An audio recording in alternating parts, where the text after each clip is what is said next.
त्या ब्रह्मगिरीवर स्थित आहेत पहा गहनीनाथ, ज्यांना आहेत अवगत गुणधर्म औषधींचे. वेड्या कुत्र्याच्या विषावरी तेथे औषधी आहे खरी, तिचा उपयोग सत्वरी करून पाहू येधवा.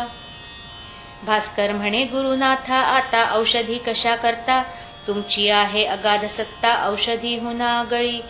आपुल्या कृपेने भले विष बाळापुरीच निमाले, आयुष्याचे आहे तौरले 2 महिनेचा आता की. म्हणून वाटे मज प्रति शेगावीच राहू गुरुमूर्ती, त्र्यंबकेश्वर आम्हा प्रति तुम्हीचा आहात साक्षात. गोदावरी तुमचे चरण तेथेच मी करी स्नान, अन्य तीर्थांचे प्रयोजन मला न आता राहिले. ऐसी ऐकता त्याची वाणी समर्थ वदले हा सोनी, हे जरी खरे जाणी तीर्थ महिमा मानावा. चाल नको करू उशीर पाहू तो त्र्यंबकेश्वर, बाळा भाऊ पितांबर यासही घे बरोबरी. मग ती मंडळी निघाली शेगावाहून भली, शिवरात्रीस येती झाली त्र्यंबकेश्वरा कारणे. कुशावरती केले स्नान घेतले हराचे दर्शन, गंगाद्वारा जाऊन पूजन केले गौतमीचे.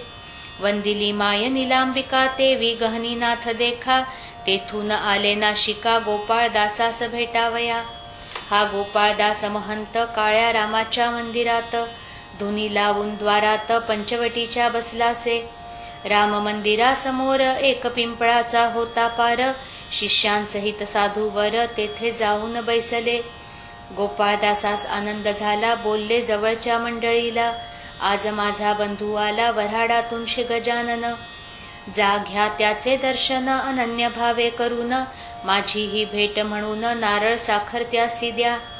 हा हार घाला कंठात तो मी एक साक्षात, देह भिन्न म्हणून द्वैत आम्हा उभयती मानू नका.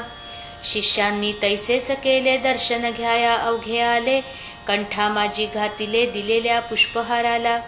नारळ आणि खडी साखर ठेविली स्वामींसमोर, ती पाहून गुरुवर ऐसे बोलले भास्कराला.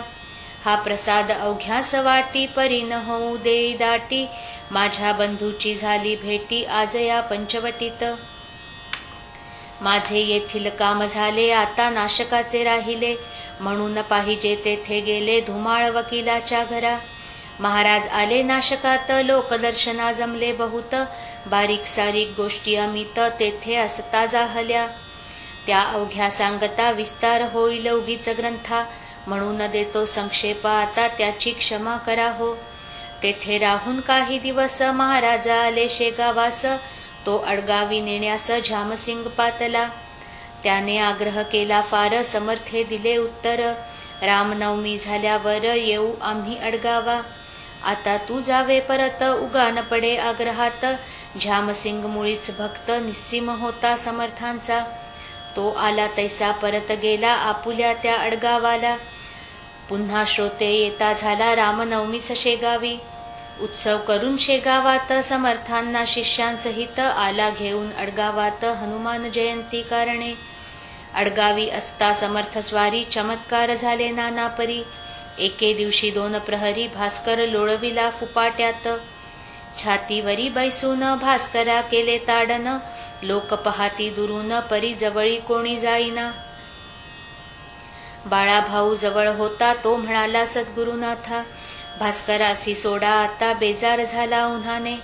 तै म्हणाला भास्कर बाळा भाऊ न जोडा कर, माझा हा साक्षात ईश्वर काय करील ते करू दे. लोकांसी वाटती चापट्या दिल्या मला होतात गुदगुल्या, अनुभवाच्या गोष्टी भल्या अनुभवीच जाणती. पुढे घेऊन भास्करासी महाराजा आले बिऱ्हाडासी, त्या अडगाव ग्रामासी उतरलेल्या ठिकाणास. बाळा भाऊस बोलले अवघे आता 2 उरले, भास्कराचे दिवस भले पंचमीला जाईल तो. आज मी जे केले कृत्य ताडनाचे रानात, ते काहे तुझ प्रत आले असेल कळोनी. तुझला या भास्करांनी मारविले होते छत्रीनी, शेगावी माझ्या करानी ते आहे का ध्यानात.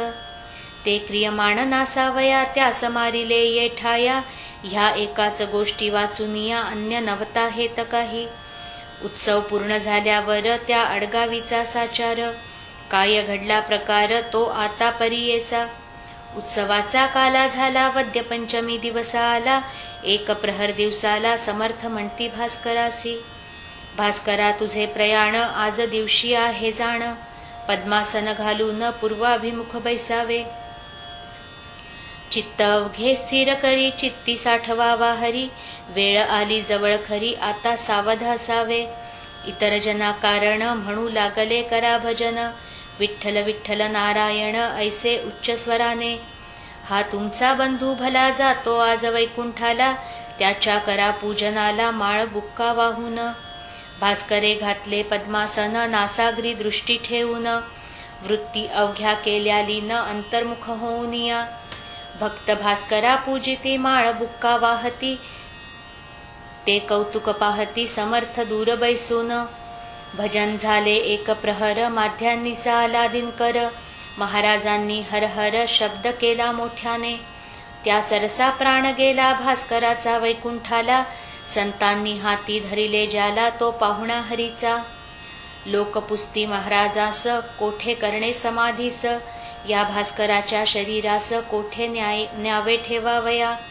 समर्थ अवघ्यास सांगती द्वारकेश्वर जो पशुपती, ज्याच्या सन्निध आहे सती तेथे ठेवा भास्कराला. ऐसी आज्ञा होता क्षणी विमान बांधिले लोकांनी, केळीचे खांब लावून चहू बाजूस विबुध हो.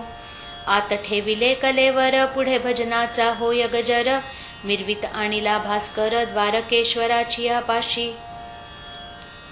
सांगविधी समाधीचा तो ठाई झाला साचा, सांगविधी समाधीचा ते ठाई झाला साचा. लोक म्हणती महाराजांचा परमभक्त गेला हो. दुसरे दिवसापासून समाधीच्या सन्निध जाण, होऊ लागले अन्नदान गोर गरिबांकारणे. स्थान द्वारकेश्वराचे अडगावाच्या सन्निधसाचे, अंतर एक मैलाचे गावापासून उत्तरेस. जागा द्वारकेश्वराची परमरमणीय होती साची, झाडी चिंच वृक्षांची होती विशेष ते ठाया. निंब अश्वत्थ मांदार आम्र वट औदुंबर, ऐसे वृक्ष होते इतर शिवाय काही फुलझाडे. अडगाव अकोलीच्या मध्यंतरी हे ठिकाण निर्धारी, तेथे समाधी दिधली खरी समर्थांनी भास्कराला. 10 दिवस अन्नदान झाले याचे वर्णन, तुम्ही नुकतेच केले श्रवण संत भंडारा नाव ज्याचे. चिंच वृक्षांच्या सावलीत जेवाया बसे पंगत, तई कावळे अतोनात त्रास देऊ लागले. काव काव ऐसे करीती द्रोण पात्रीचे उचलून नेती, मलोत्सर्ग तोही करीती जेवणाऱ्यांच्या अंगावर. त्या योगे लोक त्रासले कावळ्यास हाकू लागले, भिल्लांनी ते तयार केले तीर कमटे त्या मारावया. तई बोलले गजानन अवघ्या लोकां लागून, नका मारू त्या कारण अपराध त्यांचा काही नसे. या भंडाऱ्यात येण्याचा हेतू इतुकाचा आहे त्यांचा, प्रसाद आपणा भास्कराचा इतरांपळीच मिळावा. काकी हा भास्कर वैकुंठी गेला साचार, हा पितृलोकावर नाही मुळीच राहिला. 10 दिवसपर्यंत प्राण अंतरिक्षात राहे परिभ्रमण करीत, सपिंडी होता जाय पुढे. त्या 11व्या दिवशी बळी देती कावळ्याशी, काक जेव्हा स्पर्शेल त्यासी तेव्हाच प्राण जातो पुढे. त्या बलिदानाचे कारण भास्करा नुरले साचे, म्हणून या कावळ्यांचे पित्त गेले खवळून. आत्मा या भास्कराचा मुळीच मुक्त झाला साचा, तो पाहुणा वैकुंठीचा झाला आहे येधवा. या सोमसूर्य लोकांचे कारण त्यासी नुरले साचे, म्हणून पिंडदानाचे नुरले पहा प्रयोजन. जयाला न ऐसी गती त्याच्यासाठी पिंड देती, कावळ्यांची वाट पाहती पिंड ठेवून कलेशावर. म्हणून कावळे रागावले त्यांनी हे जाणितले, भास्कराने गमन केले एकदम वैकुंठ लोकाला. म्हणून आम्हा प्रसाद त्यांचा मिळू द्या या भंडाऱ्याचा, ऐसा विचार कावळ्यांचा दिसतो या कृतीने. तुम्ही त्यास मारू नका मीच तया सांगतो देखा, अहो जीवांनो माझे ऐका गोष्ट आता सांगतो जी. तुम्ही उद्यापासून वर्ज करा हे ठिकाण, ना तरी भास्करा लागून येईल माझ्या कमीपणा. आज प्रसाद घेऊन तुम्ही तृप्त व्हा अवघे जण, मात्र उद्यापासून या स्थळासी येऊ नका. ऐसे महाराज बोलले ते भाविकासी अवघे पटले, परी कुत्सित जे का बसले होते त्या मंडळीत.